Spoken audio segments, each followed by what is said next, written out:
சங்கீதா அவங்க நினச்சிருந்தாங்கன்னா ஒரு ப்ரெஸ் மீட்டை வைக்கிறது மாதிரி சொன்னாங்கன்னா 1000 press peoples media social media போய் நிற்பாங்களா ஆப்போசிட்டில் ஒரு விஷயத்தை ஓப்பன் விட்டு போகலாம்ல. அவங்க சமூக வலைத்தளம் இது வரைக்கும் எந்த செய்தியும் கொடுக்கல, எந்த போஸ்ட்டும் போடலை. சட்டப்பூர்வமாக போயிருக்காங்க, சைலண்டாக போயிருக்காங்க. வீட்டை வச்சு பூட்டவும் கிடையாது, வீட்டை விட்டு போன்னு சொல்லவும் கிடையாது, துரத்தவும் கிடையாது, திட்டவும் கிடையாது, அடிக்கவும் கிடையாதுங்க. ஒரு பிரச்சனை நடக்குதுங்க, அது மட்டும் தாங்க உண்மை. எந்த மாற்று கருத்தும் கிடையாதுங்க. அதை நம்ம நியாயப்படுத்த விரும்பலை. இந்த உடனே பார்த்திபன் வருது, உடனே இது பாருங்க காட்டுத்தீ மாதிரி பறக்குது, டக்கு டக்குன்னு. அவரு பார்த்தோன்னு வருத்தம். ஏன்னா ஏற்கனவே அந்த அரங்கத்துக்குள்ளே அந்த அரசியல் விமர்சகர்கிட்ட தன்னுடைய ரொம்ப வேணாங்கிற மாதிரி ஃபீல் பண்ண ஒரு விஷயத்த இவங்க வேறு திரிஷா வேற விட்ட உடனேயே நம்ம பேரே சொல்லாமலே சொல்லியிருக்காங்களே அப்படிங்கிற அந்த ஒரு ஆதங்கத்தில் அவர் உடனே ஒரு வீடியோ எக்ஸ்ப்ளனேஷன் கொடுக்குறாரு.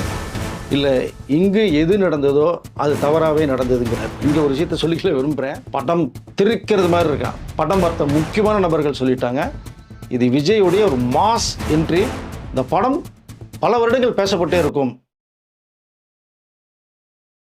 மூத்த பத்திரிகையாளர் வெங்கடேஷ் சார் நம்மளோட நினைச்சிருக்காரு. வணக்கம் சார். வணக்கம் சார். பல செய்திகள் எது உண்மை எது உண்மை இல்லை அப்படிங்கிறத நீங்கள் பல முறை சொல்லியிருக்கீங்க, விளக்கம் கொடுத்துருக்கீங்க. மகளிர் தினத்துக்கு அன்று பார்த்தீங்கன்னா ஒரு மனு வந்தது. செங்கல்பட்டில் சங்கீதா அவர்கள் சொல்லியிருக்காங்க, என்னை வீட்டில் இருக்கிறதுக்கு அனுமதிக்க வேண்டும், அனுமதிக்க மாட்டேன்றாங்கன்னு ஒரு மனு ஒன்று வந்ததுன்னு சொல்லிட்டு அன்றைக்கி நியூஸ் ஃப்ளாஷ் பண்ணிட்டு இருந்தாங்க. இப்போ வரக்கூடிய செய்தி பார்த்தீங்கன்னா அவர்கள் அன்றைக்கி போட்ட மனுவே கிடையாது அப்படின்றாங்க. என்னதான் சார் நடக்குது? இப்போ சங்கீதா எங்கே தான் இருக்காங்க? வீட்டில் தான் இருக்கான்னு வர நியூஸ் வருது. இல்லை, நான் முக்கியமாக செய்தியை சொல்லிடுறேன். சங்கீதா அவர்கள் நீலகிரி வீட்டில் விஜய் கூட தான் இருக்காங்க, வெளியில் போகலை. விஜய் சங்கீதா வெளியில் அனுப்ப மாட்டாருங்கிற அந்த முக்கியமான தகவலை நிறைய இதில் நான் பேசியிருக்கேன். இங்கே குறிப்பிட பார்க்க முடியாது, சனிக்கிழமை அன்றைக்கி ஒரு மத்தியான பார்க்கல அந்த நியூஸ் ஃப்ளாஷ் ஆகிடுச்சு.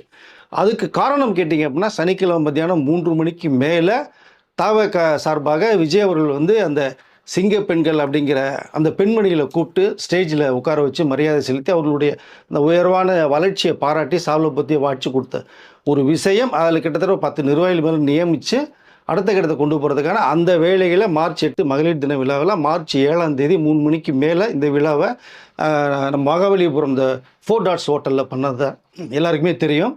பட் அவர் அதை பண்ண போகிறாரு. அப்போ பெண்கள் மத்தியில் கொஞ்சம் ஆதரவு இறங்கி இருக்குது அப்படின்ற சூழ்நிலையில் இங்கே விஜய் அடுத்த கட்டத்துக்கு போகிறதுக்கு ஒரு பிளானு. அது திடீர்னு 6ஆம் தேதி ஈவினிங் டிக்ளேர் பண்ணார். அதை டக்குன்னு பார்த்தா 7ஆம் தேதி மதியானம் ஒரு 12 மணி சுமாருக்கே பார்த்தீங்கன்னா சங்கீதா அவர்கள் செங்கல்பட்டு கோர்ட்டில் ஒரு மனு, மீண்டும் 2வது மனு ஒரு தாக்கல் செய்யப்பட்ட ஒரு விஷயம் டக்குன்னு லீக் அவுட் ஆகி வெளில வருது.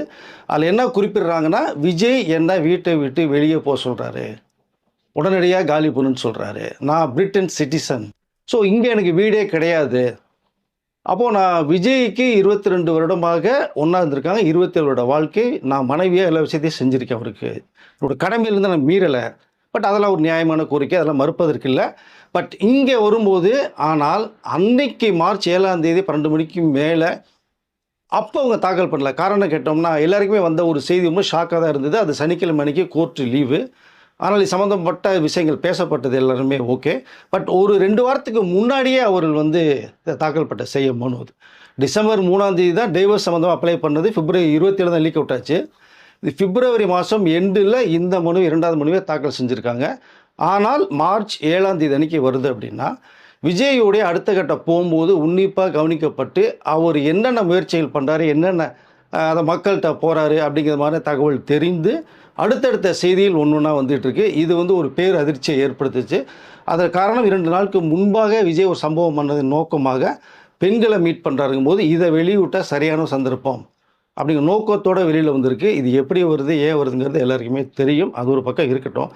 அடுத்தடுத்த நடவடிக்கையில் விஜய் எங்கே போனாலும் எலெக்ஷன் முடிகிற வரைக்குமே, அந்த பிரச்சாரம் முடிகிற வரைக்குமே இது சம்மந்தப்பட்ட செய்திகள் ஒன்றா வந்துக்கிட்டே இருக்கும்.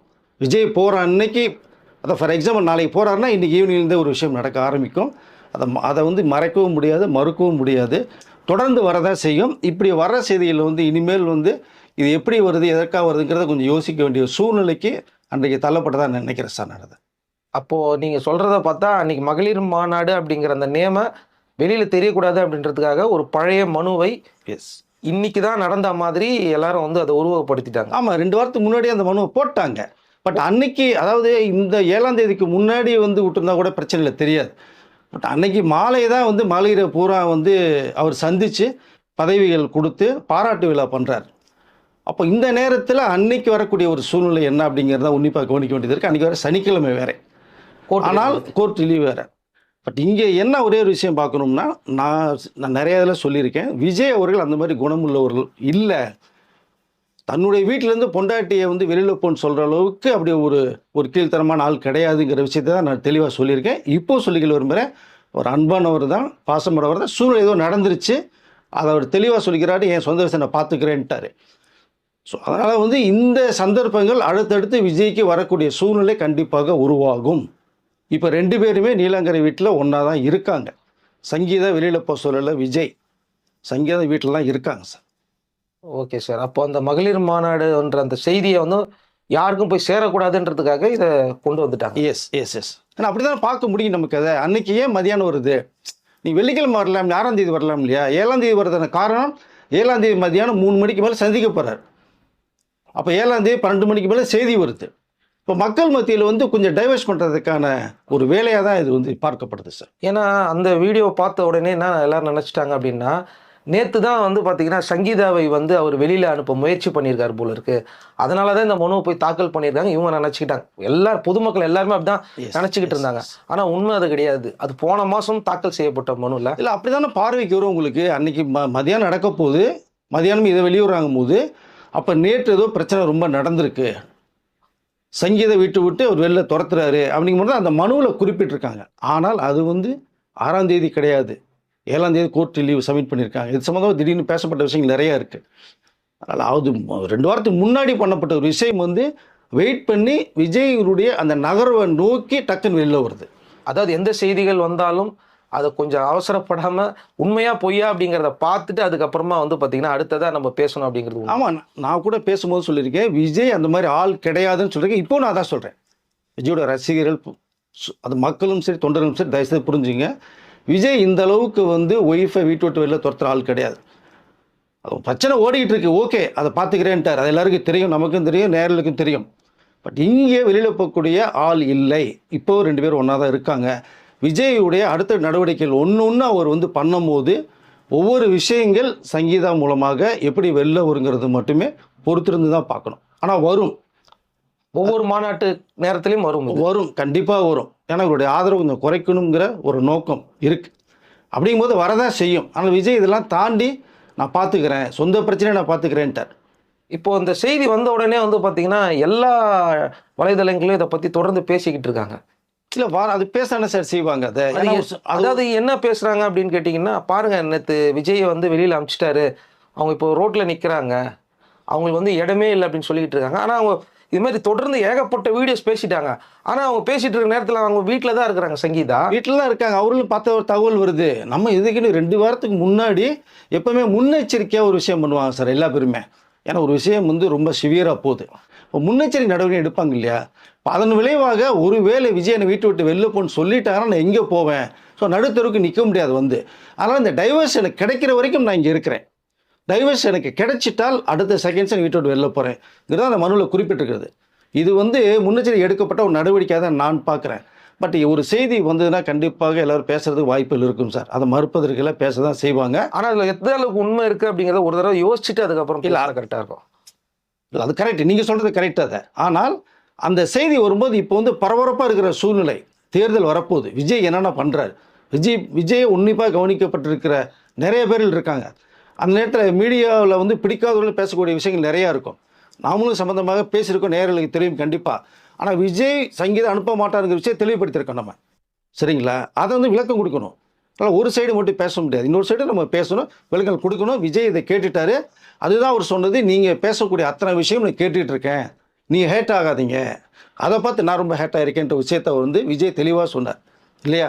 அதில் சங்கீதா அவர்கள் வந்து அப்பைக்கப்போ ஏதாவது ஒரு மனு வந்து கொடுக்குற வாய்ப்புகள் இருக்கும், டைவர்ஸ் கிடைக்கிற வரைக்குமே கண்டிப்பாக. அது எப்போ கொடுக்குறாங்க, எப்போ வெளியே வருங்கிறத மட்டும்தான் நீங்கள் உன்னிப்பாக கவனிக்கணுங்கிறத நான் சொல்லிக்கல ஒரு மாதிரி.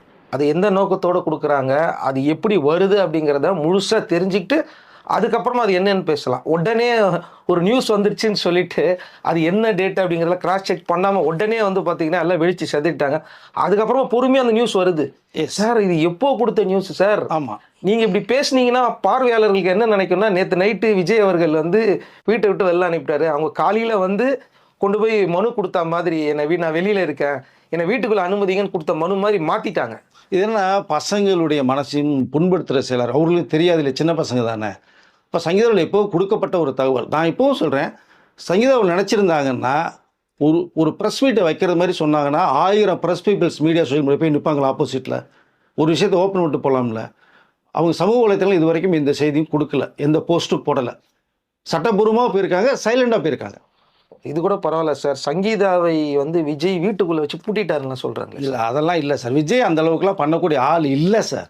எனக்கு தெரியும், நான் நிறைய பார்த்துருக்கேன், விஜயோட பழகியிருக்கேன், இல்லை நிறைய தெரியும். விஜய் இந்த மாதிரி பூட்டு வைக்கிற ஆள் கிடையாது, சத்தம் போட்டு பேசுகிற திட்டுற ஆளும் கிடையாது, அடிக்கிற ஆளும் கிடையாது. அவர் சொல்ல போனால் மெதுவாக பேசக்கூடியவர், எதிரில் கேட்காது. அதாவது கேட்கும் போது எனக்கு விஜய் படத்துல ஒரு படம் மாதிரியே ஆயிடுச்சு.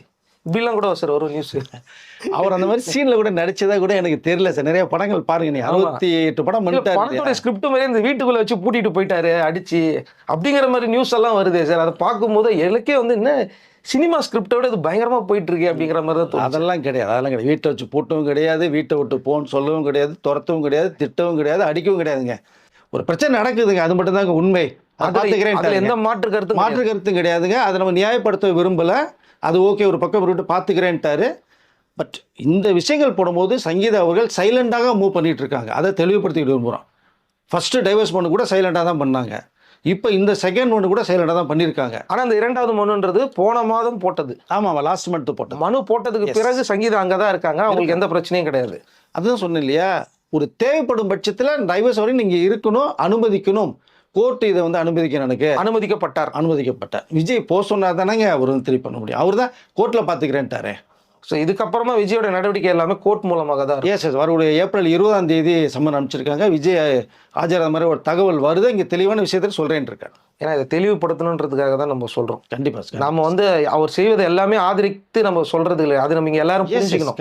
கண்டிப்பாக. அதே நேரத்தில் வரக்கூடிய செய்தி உண்மையாக பொய்யாங்கிறது நம்ம சொல்லணும். அதான் விஜய் சார் பண்ணுறத சரியானதா சரின்னு சொல்கிறோம், சரியில்லாத சரியில்லை தான் சொல்ல முடியும். நம்ம அப்படிதான் நேரில் சொல்லிட்டு இருக்கணும். ஏன்னா ஒரு விஷயத்த வந்து பார்த்தீங்கன்னா 2 தரப்பினரை பற்றியும் பேசினாதான் அது ஒரு நடுநிலையாக இருக்கணும். ஆமாங்க, அப்போதானே ஒரு சொல்யூஷன் தெரியும், நேர்களுக்கு தெரியும், அவர்களுக்கு புரிய முடியும். ஒன்று நம்ம அடிச்சுக்கிட்டே இருந்தோம்னா அதுக்கு நியாயம் இருக்காது, அதே நேரத்தில் ஒருத்தர் புகழ்ந்துக்கிட்டே இருந்தோம்னா அதுக்கும் நியாயம் இருக்காது. 2 தரப்பினரை பற்றி பேசினாதான் எது உண்மை எது பொய்ங்கிறது கிளியராக தெரியும். அடிக்க வேண்டிய அவசியம் இல்லைங்க. நமக்கு சமூக ஊடகத்தில் நமக்கு மீடியாவில் வர்ற செய்திகளை நேரில் தெரியப்படுத்தணும். உண்மையா இல்லையாங்கிறத பார்த்தாலே போதும்.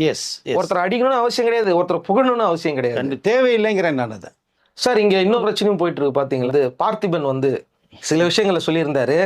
அவங்களுடைய த்ரிஷாவுடைய ஃபோட்டோ காமிச்ச உடனே வந்து பார்த்தீங்கன்னா இவங்களை வீட்டில் இருந்தாலே நல்லது, வெளில வந்தாலே பிரச்சனை, அதனால வீட்டிலே குந்த வைக்க அப்படின்னு சொல்ல த்ரிஷா நைட்டு பயங்கரமாக கடுப்பாயிட்டாங்க. ஏற்கனவே வந்து பார்த்தீங்கன்னா சோஷியல் மீடியாவே ஃபுல்லாகவே அடிச்சுக்கிட்டு இருக்காங்க அவங்கள. இதை பார்த்துட்டு முதல் முறையாக ரியாக்ட் பண்ணியிருக்கிறாங்க. நிஜமாவே என்ன நடந்தது, ஏன்னா பாதி செய்தி தான் வந்தது, உள்ள என்ன நடந்தது நம்மளுக்கு தெரியாதுல்ல சார், அதான் கேட்குறேன். இல்லை எப்போவுமே பார்த்திபன் வந்து ஒரு ஜாலியான பேர் வழிங்க. அவர் வந்து ஏதாவது ஒன்று சொன்னீங்கன்னா அந்த கமெண்ட்ஸ் அடிக்கிறது சரி, ஜாலியாக பேசுறது வேறு கடத்து கொண்டு போவார். நீங்கள் புது வருஷம் ஆரம்பிக்கிறதுனாலே அவருடைய இன்விடேஷன் எப்படி தெரியுமா உங்களுக்கு, யாருமே கற்பனையே பண்ணி பார்க்க முடியாத அளவுக்கு பெரிய லெவலில் ஒன்று கொடுப்பாரு. ஒரு தடவை அதாவது பத்திரிகைகளுக்கு ஒரு ஸ்வீட் ஒன்று கொடுத்தாருங்க. அதிரசம் எவ்வளோ பெருசு பார்த்துருப்பீங்க, மிஞ்சி போனோம்னா இந்த கையை சைஸுக்கு பார்த்துருப்பீங்களா, இது கிட்டத்தட்ட பெரிய ரவுண்டு போட்டால் ஃபுட்பால் சைஸ் என்ன இருக்குது அந்த பெரிய ரவுண்டு அளவுக்கு சிங்கிள் அதிரசம் கொடுத்தாரு. இந்த மாதிரி புதுசாக பண்ணக்கூடியவர் அவர், வாழ்த்துக்களும் அப்படி தான் சொல்லுவார். இங்கே பார்த்திபன ஒரு நிகழ்ச்சிக்கு வந்து அழைக்கப்பட்டதை ஒரு தனியார் நிறுவனம் வந்து அழைச்சிருக்காங்க, போயிருக்காரு, நிறையா பேசிகிட்டு இருந்தாங்க. கடைசியாக கூப்பிடும்போது பார்த்தீங்கன்னா ரேபிட் ஃபயர் அப்படிங்கிற அந்த அதாவது ஸ்பீடான ஒரு கேள்வி, டக்குன்னு ஃபோட்டோஸ் ஒன்று காப்பா நீங்கள் பதில் சொல்லிட்டு போயிட்டு இருக்கணும். இப்படி தான் அந்த அந்தாக்ஷரின்னு ஒரு பீரியட் பாடம் இருந்தது. நீங்கள் அதாவது 10 பேர் வச்சு அந்த அந்தாக்ஷரி பண்ணுவாங்க, ஒருத்தர் பாட்டு முடிச்சோன்னா அடுத்து மட்டும் அடிக்கணும், அதோட இந்த கண்டினியூஷனாக, அதனால ஒரு கேம். பட் அது மாதிரி இதில் ரேபிட் ஃபயரில் போகும்போது பார்த்தீங்கன்னா பார்த்திபனுக்கு நிறைய கொஸ்டின் கேட்டே இருக்கேன், டக்குன்னு பதில் சொல்லிட்டு போயிட்டே இருக்காரு. திடீர்னு பார்த்தா பார்த்திபன் எதிர்பார்க்கறவங்களுக்கு டக்குன்னு அங்கே ஸ்க்ரீனில் த்ரிஷாவுடைய ஃபோட்டோஸ் வருது, அந்த ஃபோட்டோஸ் வருது, பார்த்தோன்னா ஷாக் ஆகிறாரு, டக்குன்னு பதில் சொல்கிறாரு. அப்போது ஆடியன்ஸ்லாம் பார்க்கும்போது குந்தவை அவருடைய கத்தும் போது அவருக்கு சிங்காது, என்ன சொல்லலாம்னு நினைக்கும் போது இந்த ஒரு வேர்ட்ஸ் அவர் காதில் விழுந்த உடனே டக்குன்னு வந்து குந்தவையே வீட்டில் குந்த வச்சாலே போதும் பல பிரச்சனைகள் வராமல் இருக்குங்கிற ஒரு வேட்டை லைட்டாக ஒரு லைன் சொல்லி போயிட்டார், முடிச்சிட்டார். தியேட்டரே அதிருது இது. ஏன்னா ஒரு 3 நாளைக்கு மட்டும் தான் சம்பவம் நடந்துகிட்டு இருக்கு, சோசியல் மீடியாவில் பயங்கரமாக வைரல் ஆகி போயிட்டுருக்கு. அவங்களும் சாப்பிடல, தூக்கம் இல்லைன்னு ஒரு விஷயம் சொல்கிறதை நம்ம கேள்விப்பட்டு இருக்கோம். பட் இப்படி சமயத்தில் வந்து சரி வேற யாரோ பேசிகிட்டு இருக்காங்க அப்படின்னு பார்க்கும்போது இந்த செய்தி பார்த்திபன் பேசுகிறது காட்டு தீ போல பிரித்து உடனே அந்த ஸ்டேஜ் விட்டு இறங்கி வர்றாரு. அங்கே பிரபலமான ஒரு அரசியல் விமர்சகர் ஒருத்தர் உட்காந்துருக்காங்க. அவர்கிட்ட போனோன்னு அவர் என்ன சொல்கிறாரு, என்ன பார்த்திபன் சார் இந்த குந்தவை மட்டும் அவாய்ட் பண்ணியிருக்கலாமே வார்த்தையை அப்படிமா அவர் யோசிக்கிறாரு. ஐயோ ரேபிட் ஃபயரு டக்குன்னு கேட்டாங்க. நானும் யதார்த்தமாக எப்பவும் கேஷுவலாக ஜாலியாக சொல்லுமேன்னு சொல்லிட்டேன் நான். ஆமாம் இல்லை நீங்கள் சொல்கிறது கரெக்டு அப்படிங்கிற மாதிரி உடனே போய் அந்த நிகழ்ச்சி ஏற்பாட்டில் ஒருத்தர் அந்த யார் கூப்பிட்டாலும் அவர் கூப்பிட்டு வச்சு அம்மா இந்த போர்ஷனை மட்டும் கொஞ்சம் கட் பண்ணிடுங்க நீங்கள் வேண்டாம் அப்படிங்கும்போது ஓகே சார் பண்ணிடலாம் சார் உங்களுக்கு இஷ்டம் இல்லைன்னா வேணாம் சார்னு சொல்லி முடிச்சிட்டாங்க. ஆனால் இங்கே நடந்தது எப்படி வெளில வந்ததுன்னா அந்த அரங்கத்துக்குள்ளே இருந்த ஆடியன்ஸ் இதை ஷூட் பண்ண வீடியோவில் பண்ணிட்டாங்க மொபைலில் போட்டு அதை டக்குன்னு வெளில வந்துருச்சு. இதுவே தெரியுமே தும்முனாலே 10 தடவை தும்முனான்னு சொல்லக்கூடிய காலம் இதனால் ரொம்ப ரொம்ப ரொம்ப கேர்ஃபுல்லாக இருக்க வேண்டியதாக இருக்குது. ஸோ இது போன உடனே இந்த தகவல் வந்து வெளியில் போய் அதை த்ரிஷா அவர்களுடைய நாலேஜுக்கு போய் அவங்க ரொம்ப எமோஷனல் ஆகிட்டாங்க. ஏற்கனவே நிறைய விஷயங்கள் ஓடிட்டுருக்கு. அதாவது பொண்ணு தானே ஏதோ சம்பவம் போது விட்டுருவோம் அதை. பட் இப்படி போகும்போது அவர்கள் உடனே டக்குன்னு ஒரு அறிக்கையை ஒன்று கொடுக்குறாங்க. அவருடைய பேரை சொல்லாமே ஒன்று சொல்கிறாங்க. மைக்கு கிடச்சிதுங்கிறத கையில் எடுத்துக்கிட்டு ஒருத்தரை வந்து தரைக்குறவாக பேசுகிறதோ இல்லை ஒரு பாராட்டி பேசுகிற மாதிரியோ பேசுகிறதோ இப்படி மட்டம் தட்டி பேசுகிறது அப்படிங்கிறது வந்து அது சரியான ஒரு பார்வையாக இருக்காது. பட் அவர்களுக்கு எதுவுமே வராது, பேசுகிற நபர்களுக்கு தான் திரும்பி அடிக்கும் அப்படிங்கிற மாதிரியான ஒரு விஷயத்த கண்ணோட்டத்தை வந்து மைல்டாக போட்டாங்க. இங்கே வந்து பார்த்திபன் பேரை போடலை அவங்க. இந்த உடனே பார்த்திபனுக்கு வருது. உடனே இது பாருங்க காட்டு தீ மாதிரி பறக்குது டக்கு டக்குன்னு. அவரு பார்த்தோன்னு வருத்தம். ஏன்னா ஏற்கனவே அந்த அரங்கத்துக்குள்ளே அந்த அரசியல் விமர்சகர்கிட்ட தன்னுடைய ரொம்ப வேணாங்கிற மாதிரி ஃபீல் பண்ண ஒரு விஷயத்த இவங்க வேற த்ரிஷா வேற விட்ட உடனேயே நம்ம பேரே சொல்லாமலே சொல்லியிருக்காங்களே அப்படிங்கிற அந்த ஒரு ஆதங்கத்தில் அவர் உடனே ஒரு வீடியோ எக்ஸ்பிளனேஷன் கொடுக்குறாரு. இல்லை இங்கு எது நடந்ததோ அது தவறாகவே நடந்ததுங்கிறார். இங்கே ஒரு விஷயத்த சொல்லிக்கல விரும்புகிறேன். அவர் எந்த அளவுக்கு ஒரு லொல்லு பார்ட்டி ஜாலியான பார்ட்டிங்கிறதுக்கு இது அதனுடைய அந்த லைனே பார்த்தீங்கன்னா கீதோபதேசத்தில் எது நடந்ததோ அது நல்லதாகவே நடந்ததுங்கிற லைன் தான் இருக்குது. இவர் என்ன சொல்கிறார் பார்த்தீங்களா, எது நடந்ததோ அது இது தவறாகவே நடந்ததுங்கிறார். அப்போ இதில் தான் நீங்கள் புரிஞ்சுங்க. பட் யதார்த்தமான ஒரு வாதி எப்பயுமே ஜாலியான ஒரு பேர் வழி அப்படி சொல்லிவிட்டு இந்த நான் சொன்னது வந்து அந்த நேரத்தில் நிகழ்ச்சி ஏற்பட்ட டக்குன்னு சொல்லும் போது நான் வந்து வாய் தவறி சொன்ன ஒரு விஷயம் தவிர நான் இதை சொல்லலை ஆடியன்ஸ் பார்வையில் வந்தது அப்படின்னு சொல்லிவிட்டு இதுக்கு உங்கள் மனது ரொம்ப வருத்தம் அடைந்தால் நான் வருத்தம் தெரிவிச்சுக்கிறேன் அப்படிங்கிற வந்து தெளிவான ஒரு விளக்கத்தை ஒன்று கொடுத்துருக்கார். ஸோ இப்படி அதுதான் சொல்கிறேன் இல்லையா, விஜய் அவர் என்னென்ன ப்ரோக்ராம் வராங்களோ டக்குன்னு ஒரு விஷயம் வர்றது மாதிரி இப்போ இங்கேயும் வந்து வாட்ச் பண்ணிருக்கேன். இது நடந்தாலுமே டக்குன்னு அடிக்கிற அளவுக்கான விஷயங்கள் போயிட்டு தான் இருக்குது. இது யதார்த்தமாக வந்து பார்த்திபன் சொன்ன ஒரு விஷயமாக தான் நான் பார்க்குறேன் இதை. ஓகே சார், இப்போ ஜனநாயகன் வந்து பார்க்க போகிறாங்க சென்சார் அப்படின்னு சொல்லிக்கிட்டு இருந்தாங்க. ஆனால் இப்போ கடைசி நேர தகவல் வந்து பார்த்தீங்கன்னா திடீர்னு அதில் பார்க்குற குழுவில் இருக்க ஒருவருக்கு வந்து பார்த்தீங்கன்னா உடல்நிலை சரியில்லை, மீண்டும் வந்து தள்ளி வைக்கப்படுது அப்படின்றாங்களே. இது எப்படி சார் பார்க்குறது? எப்படி சார் பார்க்குறது சொல்லுங்கள். இது என்ன சொல்கிறதுனே தெரியலங்க. அப்படியே முட்டி மோதி வந்து நானும் லாஸ்ட் வீடியோவில் ஒரு 2 days வீடியோவில் நம்ம பேசியிருக்கோம். நம்ம நேரலுக்காகவே 9ஆம் தேதி படம் பார்க்கப்படுது. ஒரு 15க்குள்ளே சர்டிஃபிகேட் வந்துடும். 17 வந்துச்சுன்னா 17 19 படம் ரிலீஸ் ஆகிரும் அப்படிங்கிற ஹோப் நம்ம கொடுத்துருந்தோம். கிட்டத்தட்ட அப்படி தான் இருந்தது பொசிஷனு. ஏன்னா ரிவைசி கமிட்டியே பார்த்தீங்கன்னா கேவின் ப்ரொடக்ஷன்ஸுக்கு வந்து தகவல் கொடுத்துட்டாங்க 9ஆம் தேதி பார்க்கப்படும். இவங்க மற்ற ஏற்பாடெல்லாம் பண்ணிட்டாங்க, ரெடியாக இருக்காங்க. பட் இந்த நேரத்தில் வந்து ஒரு நபர் பார்க்க முடியலைங்கிற சூழ்நிலை சொல்லும்போது அதை எப்படி ஏற்றுக்கொள்வதுனே தெரியல. மனசு ரொம்ப நமக்கே வலிக்குது. 400 ரூபா போட்டு பண்ணணும் எப்படி வலிக்கும். அவரோட இந்த டாக்ஸி படம் கூட 19 ரிலீஸ் பண்ணல, தள்ளி வச்சுட்டாங்க. இப்போ இதுதான் முக்கியமாக இந்த ஜனநாயகன் படத்தை விஜய் படத்தை மக்கள்கிட்ட போய் சேர்க்கணுங்கிற ஒரு ஆதரவு ரொம்ப ரொம்ப அதாவது என்ன சிவியராக ரொம்ப இன்ட்ரெஸ்டோடு இன்றைக்கி ட்ராவல் பண்ணும்போது இப்படி ஒரு செய்தி வந்துருச்சு. அது வந்து அடுத்து எப்போ பார்ப்பான்னு தெரியாது. இப்போ நமக்கு வந்து திரும்பி அவருக்கு எப்போ உடல்நிலை சரியாக திரும்பி மீண்டு வரணும் அப்படிங்கிற ஒரு விஷயம் பார்க்கப்படுது. அதனால் இந்த மாதம் வரதுக்கான வாய்ப்புகள் என்னமோ குறையும் மாதிரி எனக்கு தெரியுது. கிட்டத்தட்ட 100% 19 வரதுக்கான வாய்ப்புகள் இருந்தது. பார்க்கலைங்கும் போது அவர் திரும்பி எப்போ பார்ப்பாங்க? 2 நாள் கழிச்சு பார்ப்பாங்களா, நாளைக்கே கூட பார்ப்பாங்களா? 2 நாள் கழிச்சு பார்த்தா கூட பிரச்சனை இல்லை. 19 வரது வாய்ப்புகள் நிறையா இருக்கும். இன்னும் 1 வாரம் 10 நாள்ட்டாங்க அப்படின்னா சொல்ல முடியாது. தேர்தல் வந்துடும் நமக்கு. அது கொஞ்சம் அதாவது ரொம்ப சங்கடமாக இருக்குது. இந்த நேரத்தில் இப்படி ஒரு தகவல் வந்தது. பார்க்கலாம் அவங்களுடைய ரிசல்ட்டை திரும்பி ஈவினிங்குள்ளே ஏதாவது புதுசாக கிடைக்குதான்னு பார்க்கணும் சார். ஏன்னா இப்போ இந்த நியூஸ் வந்ததுக்கப்புறமா சரி நீங்கள் தள்ளி வச்சிட்டீங்க, அடுத்ததாக ஏதாவது டேட் லாக் பண்ணுறதுக்கான வாய்ப்பு இருக்குதா அப்படிங்கிற மாதிரியான தகவல்களுமே எதுவுமே இல்லையே. அதனால வந்து தான் சொல்கிறேன், தேதியே சொல்லாமல் இது ஒத்தி வைக்கப்பட்டது அப்படின்னு கேட்குறேன். அதான் சார் இந்த தேதி அவங்க சொல்லலை. ஏன்னா இப்போ இதுக்குள்ள உடம்பு சரியில்லைங்கும் போது எப்போ அவங்க வந்து ரெக்கவரி வந்தால் தானே பண்ண முடியும்னு சூழ்நிலை வரும். அதனால் வந்து இது வேறு சில பிரச்சனைகள் இப்போ போகுது வேறு. அதனால் வந்து நம்ம எதையுமே கனெக்ட் பண்ண முடியல. அதனால தான் கனெக்ட் பண்ணுறதுக்கான ரொம்ப எவ்வளோ தான் திங்க் பண்ணுறது. நம்மளே திங்க் பண்ணால் அவங்க மண்டே காயிறாங்க அவங்க பாவம்.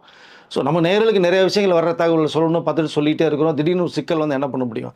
இப்போ அதனால் நெக்ஸ்ட் டேட் அனௌன்ஸ்மெண்ட் கொடுக்கல அவங்க. பட் எப்போ கொடுப்பான்னு தெரியாது.